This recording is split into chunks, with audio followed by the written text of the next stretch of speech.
आज हम ईसीजीसी के बारे में पढ़ेंगे। ईसीजीसी का फुल फॉर्म है एक्सपोर्ट क्रेडिट गारंटी कॉर्पोरेशन।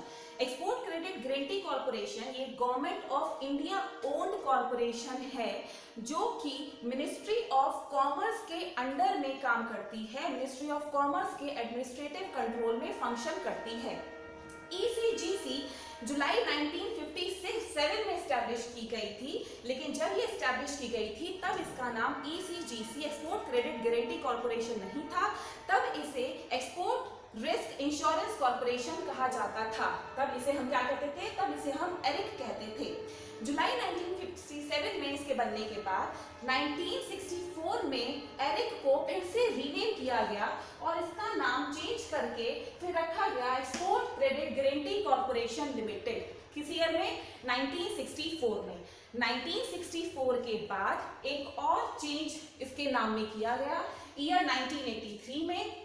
1983 में export credit guarantee corporation limited के नाम में थोड़े से चेंजेस करके इसका नाम रख दिया गया export credit guarantee corporation of India limited. उसके बाद से ये ECGC export credit guarantee corporation कहलाती है। अब ईसीजीसी का फॉर्मेशन क्यों हुआ था? ईसीजीसी बेसिकली ये हमने जैसे आपको बताया कि ये government of India owned organisation है, government of India owned corporation है जो कि इंडियन एक्सपोर्टर्स को क्रेडिट रिस्क के अगेंस्ट प्रोटेक्शन प्रोवाइड करने के लिए सेटअप की गई थी। तो इसका मेन ऑब्जेक्टिव क्या था? इंडियन एक्सपोर्टर्स को क्रेडिट रिस्क के अगेंस्ट प्रोटेक्शन देना ताकि वो इस क्रेडिट रिस्क से घबरा कर एक्सपोर्ट करने से डिस्करेज ना हो। गवर्नमेंट चाहती थी कि जो एक्सपोर्टर्स हैं वो पेमेंट के डिफॉल्ट होने के रिस्क से एक्सपोर्टर्स एक्सपोर्ट करने से डिस्करेज ना हो, एक्सपोर्ट्स एनकरेज हो, एक्सपोर्ट्स वो करते रहें। इसके लिए ईसीजीसी का फॉर्मेशन किया गया था। अब हम बात करें क्रेडिट रिस्क। क्रेडिट रिस्क क्या होता है? हमने कहा कि ईसीजीसी एक्सपोर्टर्स को क्रेडिट रिस्क के अगेंस्ट प्रोटेक्शन प्रोवाइड करती है, लेकिन क्रेडिट रिस्क क्या होता है? जब भी एक्सपोर्टर्स आपके गुड्स को एक्सपोर्ट करते हैं तो उसमें रिस्क होता है पेमेंट का। अगर उन्होंने एक्सपोर्ट किए हैं डॉक्यूमेंट्री क्रेडिट बेसिस पर, यानी कि जब उन्होंने एक्सपोर्ट किए हैं उसकी पेमेंट उन्होंने एडवांस में रिसीव ना करके इंपोर्टर से उन्होंने उसको क्या कर दिए हैं, पहले गुड्स सप्लाई कर दिया है और पेमेंट उनकी क्या है? पेमेंट अभी उनकी होल्ड पर है। ठीक है, तो यहाँ पे क्या आ जाता है? यहाँ पे आ जाता है कि उनको पेमेंट, जो इंपोर्टर्स हैं उनका पेमेंट करने में डिफॉल्ट होने का रिस्क होता है। और वो जो रिस्क है, इंपोर्टर अगर डिफॉल्ट हुआ पेमेंट करने में तो वो रिस्क किसको बियर करना पड़ेगा? वो लॉस किसको बियर करना पड़ेगा? एक्सपोर्टर को बियर करना पड़ेगा। और अगर एक्सपोर्टर इस तरीके से लॉसेस सफर करते रहेंगे, बियर करते रहेंगे, तो एक पॉइंट पे फिर ये चीजें क्या होंगी? ये चीजें उन्हें डिस्करेज करेंगी कि वो एक्सपोर्ट्स ना करें। ठीक है, तो इसीलिए फिर ये क्रेडिट रिस्क के अगेंस्ट उन्हें ईसीजीसी प्रोटेक्शन देती है। अब ईसीजीसी जो प्रोटेक्शन प्रोवाइड करती है वो कई सारी स्कीम्स के अंदर, बेसिकली 4 स्कीम्स हैं, 4 कैटेगरीज में वो जो प्रोटेक्शन ईसीजीसी प्रोवाइड करती है उसे डिवाइड किया गया है।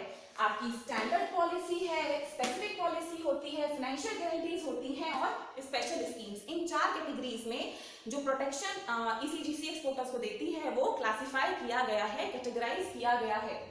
स्टैंडर्ड पॉलिसी की अगर हम बात करें तो जो स्टैंडर्ड पॉलिसी है ये उन एक्सपोर्टर्स के लिए होती है जो कि आपके जनरल गुड्स को एक्सपोर्ट कर रहे हैं, जनरल गुड्स के एक्सपोर्ट में डील कर रहे हैं और शॉर्ट टर्म क्रेडिट बेसिस पर जो आपके एक्सपोर्ट्स कर रहे हैं, यानी कि इनके पेमेंट का जो पीरियड है वो ज्यादा लंबा नहीं है, वो छोटा ही है।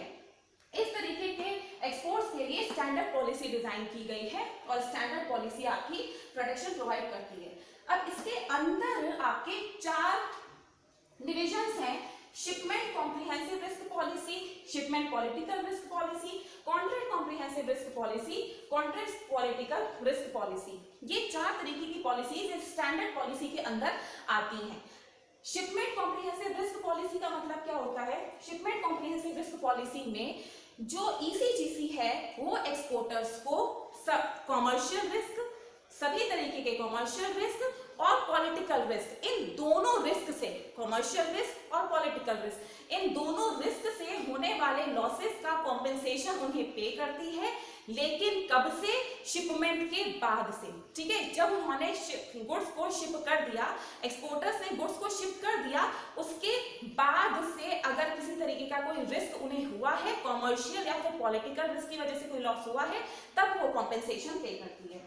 शिपमेंट पॉलिटिकल रिस्क पॉलिसी में क्या है, इसमें नाम ही बता रहा है पॉलिटिकल रिस्क पॉलिसी, मतलब ये जो पॉलिसी है ये एक्सपोर्टर्स को प्रोटेक्शन प्रोवाइड करेगी सिर्फ और सिर्फ पॉलिटिकल रिस्क से होने वाले लॉसेस से।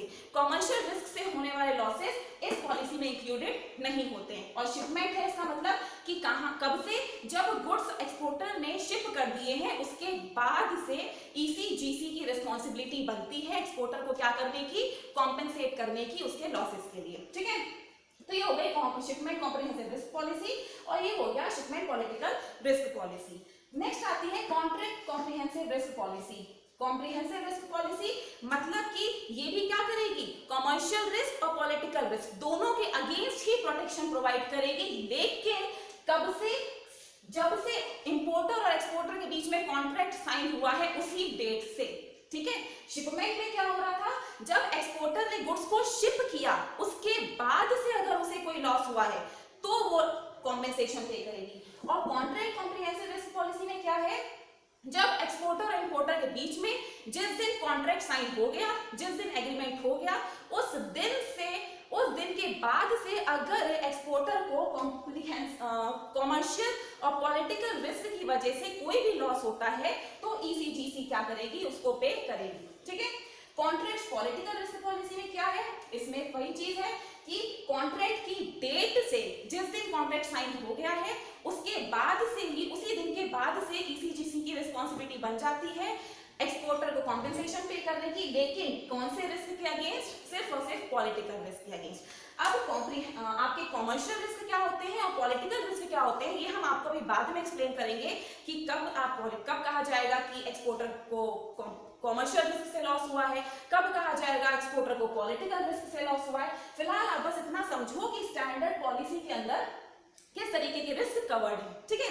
तो ये हो गई स्टैंडर्ड पॉलिसी। नेक्स्ट आती है आपकी स्पेसिफिक पॉलिसी। स्पेसिफिक पॉलिसी किस लिए होती है, जिस तरह स्टैंडर्ड पॉलिसी होती है जनरल गुड्स के लिए आपके जो शॉर्ट टर्म बेसिस पे, शॉर्ट टर्म क्रेडिट बेसिस पे एक्सपोर्ट किए गए हैं। स्पेसिफिक पॉलिसी होती है अगर एक्सपोर्टर किसी भी तरीके की कोई सर्विस रेंडर कर रहा है दूसरी कंट्री में, ठीक है, किसी भी तरह की क्या कोई सर्विस रेंडर कर रहा है तो वो इस स्पेसिफिक पॉलिसी के अंदर कवर्ड है। अगर एक्सपोर्टर किसी भी तरीके का कोई कंस्ट्रक्शन प्रोजेक्ट अंडरटेक कर रहा है किसी दूसरी कंट्री में, वो इस पॉलिसी के अंदर कवर्ड है। और अगर एक्सपोर्टर कैपिटल गुड्स का एक्सपोर्ट कर रहा है तो वो इस पॉलिसी के अंदर कवर्ड है। तो स्पेसिफिक पॉलिसी के अंदर तीन चीजें कवर्ड हैं, अगर कैपिटल गुड्स एक्सपोर्ट किए जा रहे हैं, अगर सर्विसेज रेंडर की जा रही हैं और किसी भी तरीके का कोई कैपिटल प्रोजेक्ट अंडरटेक किया जा रहा है दूसरी कंट्री में, ठीक है। तो ये चीजें आ जाएंगी स्पेसिफिक पॉलिसी के अंदर भी। जिस तरह से स्टैंडर्ड पॉलिसी में डिविजन्स किए गए हैं, सब डिविजन्स किए गए हैं, इसके अंदर भी सब डिविजन्स होते हैं। आगे आपको क्लियर करेंगे। नेक्स्ट आती है फाइनेंशियल गारंटीज। फाइनेंशियल गारंटीज में क्या है, जो ईसीजीसी है वो सिर्फ और सिर्फ एक्सपोर्टर्स को कॉम्पेंसेशन पे करने का ही काम नहीं करती है, बल्कि जो ईसीजीसी है वो इंडियन बैंक्स, इंडिया के वो बैंक्स या वो फाइनेंशियल इंस्टीट्यूशंस जो कि एक्सपोर्टर्स को क्रेडिट एक्सटेंड करते हैं प्री शिपमेंट या फिर पोस्ट शिपमेंट, चाहे प्री शिपमेंट क्रेडिट हो या पोस्ट शिपमेंट क्रेडिट हो। प्री शिपमेंट मतलब शिपमेंट से पहले, पोस्ट शिपमेंट मतलब शिपमेंट के बाद के लिए, ठीक है। तो जो भी बैंक्स, इंडियन बैंक्स और फाइनेंशियल इंस्टीट्यूशंस ने एक्सपोर्टर्स को क्रेडिट एक्सटेंड किया है, उनको भी ईसीजीसी क्या देती है, गारंटी देती है कि इन केस एक्सपोर्टर तुम्हारा जो तुमसे क्रेडिट उसने लिया है वो पे नहीं कर पाता है तो उसके बिहाफ पे हम तुम्हें क्या करेंगे, हम तुम्हें पे कर देंगे, मतलब हम तुम्हें लॉस में नहीं जाने देंगे, ठीक है। ये इसलिए ये फाइनेंशियल गारंटी ईसीजीसी देती है बैंक्स को, फाइनेंशियल इंस्टीट्यूशंस को एनकरेज करने के लिए कि वो एक्सपोर्टर्स को लोन दें, वो एक्सपोर्टर्स को क्रेडिट दें, ठीक है, इसके लिए। नेक्स्ट आपका आता है स्पेशल स्कीम्स। स्पेशल स्कीम्स किस लिए है, ये बेसिकली ये ईसीजीसी इसके अंदर क्या करती है, जब आपका टर्म्स ऑफ पेमेंट है डॉक्यूमेंट्री क्रेडिट बेसिस का, मतलब जब लेटर ऑफ क्रेडिट आ जाता है आपके एक्सपोर्ट ट्रांजैक्शंस में, जो पेमेंट है वो किसके थ्रू हो रही है, लेटर ऑफ क्रेडिट के थ्रू हो रही है, तो आपके कंफर्मिंग बैंक जो होते हैं, कंफर्मिंग बैंक कौन से बैंक होते हैं? वो बैंक जो कि ये गारंटी देते हैं कि अगर इंपोर्टर और लेटर ऑफ क्रेडिट का इशूइंग बैंक, ये दोनों ही पार्टीज डिफॉल्ट हो जाती हैं क्या करने में? एक्सपोर्टर को जो अमाउंट ड्यू है वो पे करने में। तो कंफर्मिंग बैंक क्या करता है? कंफर्मिंग बैंक कहता है कि ये दोनों पार्टीज अगर फेल हो जाती हैं, डिफॉल्ट हो जाती है, तो मैं एक्सपोर्टर को पेमेंट कर दूंगा। तो ईसीजीसी इन कंफर्मिंग बैंक्स को भी, ये जो कंफर्मिंग बैंक्स होते हैं, इन कंफर्मिंग बैंक्स को भी क्या करता है? प्रोटेक्शन प्रोवाइड करता है स्पेशल स्कीम्स के अंदर, ताकि ये कंफर्मिंग बैंक्स इस तरह की गारंटीज देते रहें और नॉन पेमेंट अगर होता है तो ईसीजीसी क्या करेगा? इनको कॉम्पेंसेट करेगा। ठीक है, तो ये ईसीजीसी की जो प्रोटेक्शन जो ये ईसीजीसी प्रोवाइड करता है, ये इस तरीके से 4 कैटेगरीज में डिवाइड किया गया है। ठीक है।